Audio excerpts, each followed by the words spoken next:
এমন একটা বিমানে যেটি ঝড়ে ভেসে যাওয়ার কারণে একটি অদ্ভুত দেখতে পোর্টাল এর মাধ্যমে টাইম ট্রাভেল করে ফেলে। আর এই বিমানটি 1940 সালের দ্বিতীয় বিশ্বযুদ্ধের সময় গিয়ে ফেসে যায়। তাহলে এই বিমানটি পুরো টাইম ট্রাভেল করে বর্তমান সময় ফিরে আসতে পারবে জানবে সত্য ঘটনার উপর আধারিত ফ্লাইট 914 এর কাহিনীতে। তো বেশি সময় না নিয়ে গল্পটি শুরু করা যাক। কাহিনীটি শুরু হয় ফ্লাইট 914 এর সঙ্গে, যেটি নিউ ইয়র্ক থেকে লন্ডনের দিকে যাচ্ছিল। বিমানটির এই সফরে সাড়ে 7 ঘন্টা সময় লাগতো। ফ্লাইটে সব কিছু ঠিকঠাক চলছিল। ইয়া হোস্ট সবাইকে খাবার ও জল দিচ্ছিল। এই বিমানটি দুইজন পাইলট চালাচ্ছিল। উইলিয়াম ছিল সিনিয়র পাইলট আর ড্যানিয়েল ছিল জুনিয়র পাইলট। তারা দুইজন বিমানের ইঞ্জিনের সব ইনস্ট্রুমেন্ট চেক করেছিল, যা ভালোভাবে কাজ করেছিল। কিন্তু কিছুক্ষণ পরেই প্লেনের সব ইনস্ট্রুমেন্টের সমস্যা দেখা দিল। উইলিয়াম তখন এয়ার ট্রাফিক কন্ট্রোল এর সাথে যোগাযোগ করে সব অসুবিধা জানায়।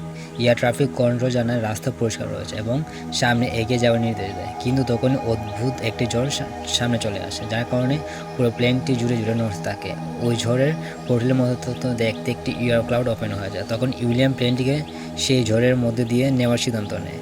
যতই পোর্টালের দিকে এগিয়ে যায় ততই প্লেনটি জুড়ে নড়তে থাকে। উইলিয়াম ও ড্যানিয়েল প্লেনটিকে ঝড়ের মধ্যে দিয়ে বের করার চেষ্টা করে। তখনই প্লেনটি পোর্টালের মধ্যে দিয়ে পার হয়ে যায় অন্যদিকে। যেই প্লেনটি অন্যদিকে পার হয়ে যায় তখন সেখানে রাত হয়ে গিয়েছিল, কিন্তু পোর্টাল পার হওয়ার আগে সেখানে রাত হওয়ার 1 ঘন্টা বাকি ছিল। এই ঘটনার কারণে প্লেনে থাকা সমস্ত যাত্রীরা খুব ভয় পেয়ে গিয়েছিল। এর জন্য উইলিয়াম সমস্ত যাত্রীদেরকে বলে, আমরা ঝড় থেকে বেরিয়ে গিয়েছি এবং সামনে সব পথ সুরক্ষিত। কিন্তু উইলিয়াম মনে মনে ভাবছিল কিছু তো একটা অদ্ভুত করছে। পোর্টালটা পার হতেই প্লেনের সমস্ত ইনস্ট্রুমেন্ট কাজ করা বন্ধ করে দেয় এবং প্লেনের সব যাত্রীদের মোবাইল ও ল্যাপটপ নেটওয়ার্ক কাজ করা বন্ধ করে দেয়। তখন ড্যানিয়েল প্লেনের সমস্ত ইনস্ট্রুমেন্ট চেক করে দেখে, কিন্তু তাদের কোনো সময় দেখতে পায় না। এই সময় তাদের প্লেনের রেডার ভালোভাবে কাজ করেছিল। তখন উইলিয়াম এয়ার ট্রাফিক কন্ট্রোল এর সাথে যোগাযোগ করার চেষ্টা করে। উইলিয়াম তাদের সাথে যোগাযোগ করতে পারেনি। ওই প্লেনে দুজন হিস্ট্রি প্রফেসর ছিল। তারা দুজন লন্ডন হিস্ট্রি একটি সেমিনারে যোগদান করতে চাচ্ছিল। তাদের পেছনে একজন বয়স্ক ব্যক্তি বসেছিল, যিনি তার ডায়েরিতে আশেপাশের সমস্ত ঘটনা লিখত। এবার প্লেনটি উড়ছে অনেক সময় হয়ে গিয়েছিল। সেই মুহূর্তে ড্যানিয়েলের নজর প্লেনটি রেডারের দিকে যায়। রেডার অনুযায়ী তাদের বিমান ছাড়া আর কোনো বিমান উড়ছিল না। তখন তাদের মনে হয় ঝড়ের কারণে রেডারে কিছু দেখাচ্ছিল না। আর এইভাবে অনেকটা সময় কেটে যায়। তারপর উইলিয়াম প্লেনটিকে মেঘের নিচে নিয়ে এসে কোনো শিপিং প্লেন বা কার্গো শিপের তার দিক নির্ণয় করার চেষ্টা করে। উইলিয়াম যখন প্লেনটিকে নিচের দিকে নামিয়ে কিছু দূরে যায় তখন রেডার কিছু প্লেনের সিগন্যাল পায়। যখন উইলিয়াম প্লেনটিকে এগিয়ে নিয়ে যায় তখনই কিছু আগুন জ্বলতে দেখতে পায়। আর তারা যখন সেখানে পৌঁছায় অনেকগুলো প্লেন বোমাবাজি করেছিল। ওইখানে অনেকগুলো ফাইটার প্লেন ছিল যার আক্রমণ করে শহরটিকে ধ্বংস করেছিল। সেগুলি দেখে দুইজন পাইলট সহ সমস্ত যাত্রী চমকে যাচ্ছিল। তারা কিছু বুঝতে পারছিল না যে সেখানে কি হচ্ছে। তখনই কিছু ফাইটার প্লেন তাদের পিছু করা শুরু করে। তখন উইলিয়াম প্লেনটি বাঁচানোর জন্য পুনরায় মেঘের উপর চলে যায়। কিন্তু এই প্লেনে থাকা দুজন যাত্রী বেনিট আর ডেভিড, যারা হিস্ট্রির প্রফেসর ছিল, তারা গুলি দেখে কিছু বুঝতে পারে। তারা সঙ্গে সঙ্গে উইলিয়ামকে বলে তারা যে ফাইটার বিমানগুলি দেখছে সেগুলো GO-80 এর ছিল। সেগুলো 1935 সালে পর থেকে আর দেখা যায়নি। 1940 সালে জার্মান সৈন্যরা এই প্লেনগুলো দিয়ে ফ্রান্সে বোমা নিক্ষেপ করেছিল। আর যখন সেই পোর্টাল পার হয় তখন থেকে তাদের প্লেনের কোনো ইনস্ট্রুমেন্ট কাজ করছিল না। কারণ কি, তাদের প্লেনটি টাইম ট্রাভেল করে ফেলছিল এবং তারা 1940 সালে পৌঁছে গেছিল। সেখানে দ্বিতীয় বিশ্বযুদ্ধ চলছিল। প্রথমে তাদের কথা ক্যাপ্টেন উইলিয়াম বিশ্বাস করছিল না, কিন্তু বেনিট আর ডেভিড তাদের কথা শুনে বিশ্বাস হয়ে যায়। তারা টাইম ট্রাভেল করে ফেলছিল। যার পরে বেনিট আর ডেভিড দ্বিতীয় বিশ্বযুদ্ধের সমস্ত ইনফরমেশন জোগাড় করে ওই জায়গাটির মানচিত্র তৈরি করার চেষ্টা করেছিল, যার দ্বারা তাদের নিজেদের লোকেশন বুঝতে পারে। উইলিয়াম অনবরত এডিসিয়ার সাথে যোগাযোগ করার চেষ্টা করে। তখন তাদের যোগাযোগ নাইজেল নামের একজন ব্যক্তির সাথে যোগাযোগ হয় এবং তারা বলে তারা তাদের রাস্তায় হারিয়ে ফেলেছে আর তারা ফেসে গেছে। নাইজেল তাদেরকে বলে জার্মান সৈন্যরা এটি বড় জোনে উঠছে আর তাদের সেখানে থাকা উচিত নয়। উইলিয়াম আর ড্যানিয়েল নাইজেলের দ্বারা জানতে পারে যে তারা 17 জুন 1940 সালে আছে আর সেখানে দ্বিতীয় বিশ্বযুদ্ধ চলছে। তারা ওই প্লেনটির সাথে ওয়ার জোনের ওপরে উঠছে। বেনিট আর ডেভিড তাদের লোকেশন জানতে পারে ক্যাপ্টেন উইলিয়ামের কাছে যায়, কিন্তু প্লেনে থাকা একটি লোক সমস্ত কথা শুনে ফেলে আর প্লেনে থাকা সমস্ত যাত্রীদের বলে দেয়। সমস্ত যাত্রীরা টেনশন পড়ে যায়। এবার প্লেনটি উঠতে উঠতে 150 মিনিট হয়ে যায়, যার কারণে অর্ধেক ফিউল শেষ হয়ে যায়।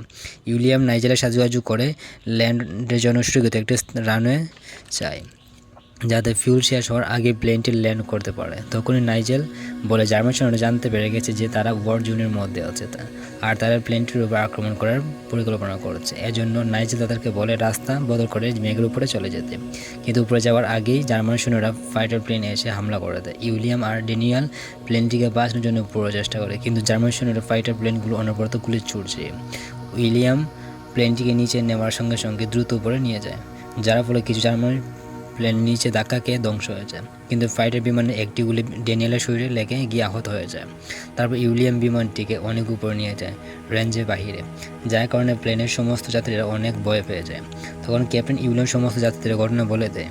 তখন টেরিসা ও হেক্টর সাহায্য করার জন্য এগিয়ে আসে, কারণ তাদের প্লেনের সামনে গিয়ে নষ্ট হয়ে গিয়েছিল। এই জন্য তারা তিনজন প্লেনটি ঠিক করার জন্য নিচের দিকে চলে যায়। ল্যান্ডিং গিয়ারটি গুদাম আটকে গিয়েছিল, আর এটা ছাড়া প্লেনটি ল্যান্ড করতে পারবে না। তখন হেক্টর ঠিক করে উপরে আসার সময় তার পা পিছলে যায়, একটুর জন্য হেক্টর বেঁচে যায়। এখন 90 মিনিট ওড়ার জন্য প্লেনে পিউল ছিল, আর শীঘ্রই তাদের প্লেনটিও ল্যান্ড করাতে হবে। তারপর উইলিয়াম মেঘের নিচে নেমে আসে, একই ফ্রিকোয়েন্সিতে যোগাযোগ করার চেষ্টা করে, কিন্তু সেই সময় আবার জার্মান সৈন্যের প্লেনটি আক্রমণ করে, আর এই ফাইটার প্লেনগুলো মিসাইল চালার জন্য তাদের প্লেনটির জানালাগুলো নষ্ট হয়ে যায়। উইলিয়াম চালকের সাহায্যে দুটি প্লেন ধ্বংস করে উপরে উঠে যায়। এর মাঝে তারা বুঝতে পারে যখনই ফাইটার প্লেনগুলো আসে তখন তাদের রেডারটি ওয়ার্নিং দেয়, যার দ্বারা ফাইটার প্লেনগুলো আসার খবর পেয়ে যায়। যদি রেডার সিস্টেম মাটিতে থাকে তাহলে শত্রুদের ট্র্যাক করতে পারবে, যার সাহায্যে তারা বেঁচে থাকতে পারবে। তখন সবাই মিলে সিদ্ধান্ত নিয়ে যে তারা তাদের রেডারটি নাইজেলের কাছে দেবে। এর মাধ্যমে তাদের জন্য এয়ার ট্রাফিক কন্ট্রোল সিস্টেম বানাতে পারে, যাতে শত্রুদের প্লেন থেকে দূরত্ব বানিয়ে উঠতে পারে, যার জন্য তাদের একই রকম ঝড়ের মধ্য দিয়ে যেতে হবে। তারপর ড্যানিয়েল রেডার সিস্টেমটিকে রেডি করে প্যারাশুটের সাহায্যে এয়ারড্রপ করে দেয়। রেডার সিস্টেমটি একটি জঙ্গলের মধ্য দিয়ে গিয়ে পড়ে। এটি ব্রিটিশ সৈন্যরা সংগ্রহ করে, আবার জার্মান সৈন্য বিমানগুলো আক্রমণ করে, যার ফলে প্লেনটিতে বড় একটি ফুটো হয়ে যায়, যার কারণে দুজন যাত্রী পড়ে যায়।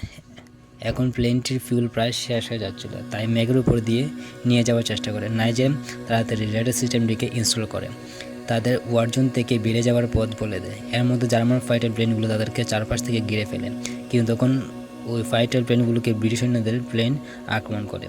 উইলিয়ামও তাদের প্লেনটিকে বাঁচিয়ে নেয়। নাইজেল রেডার সিস্টেমকে স্ক্যান করছিল, তখন উইলিয়ামের প্লেনের সামনে একটি ঝড়ের সিগন্যাল পায়। নাইজেলের সঙ্গে সঙ্গে উইলিয়ামকে এই খবরটি জানায়। উইলিয়াম ও ড্যানিয়েল সেই ঝড়টিকে দেখতে পায়। নাইজেলকে তারা গুড বাই বলে ঝড়ের মধ্যে প্রবেশ করে, আর ঝড়ের মধ্যে পেরোতে পেরোতে তাদের প্লেনটি খুব খারাপভাবে নড়তে থাকে। এই টাইম ট্রাভেল করে আবার বর্তমান সময়ে ফিরে আসে, আর তখন এয়ার ট্রাফিক কন্ট্রোলের সাথে যোগাযোগ করে সফলভাবে ল্যান্ডিং করে। সকল যাত্রী এবং ক্রুরা জীবিত থাকার আনন্দে একে অপরকে আলিঙ্গন করে বেরিয়ে আসতে থাকে। শেষে প্লেনে একজন বয়স্ক ব্যক্তি বসে থাকে। যখন ক্যাপ্টেন উইলিয়াম তার কাছে গিয়ে নামের কথা বলে, তখনই বয়স্ক লোকটি তার ডায়েরিতে কিছু লিখতে থাকে, যেটি দেখে উইলিয়াম অবাক হয়ে যায়। বয়স্ক লোকটি টাইম ট্রাভেলের ঘটনাটা আগেই লিখে রেখেছিল। লেটারটি দেওয়ার কথাও লেখা ছিল, যেটি উইলিয়াম নাইজেলকে দিয়ে এসেছিল। আর যখন বয়স্ক ব্যক্তি তার ডায়েরিটি বন্ধ করেছিল, তার ডায়েরিতে লেখা ছিল নাইজেল। আসলে বয়স্ক ব্যক্তি ছিল, যার কারণে 1940 সালে যোগাযোগ হয়েছিল। ইনার সাহায্যেই তারা ফিরতে পেরেছিল। এটি দেখে উইলিয়াম চমকে যায়, আর এখানে মুভিটি শেষ হয়ে যায়।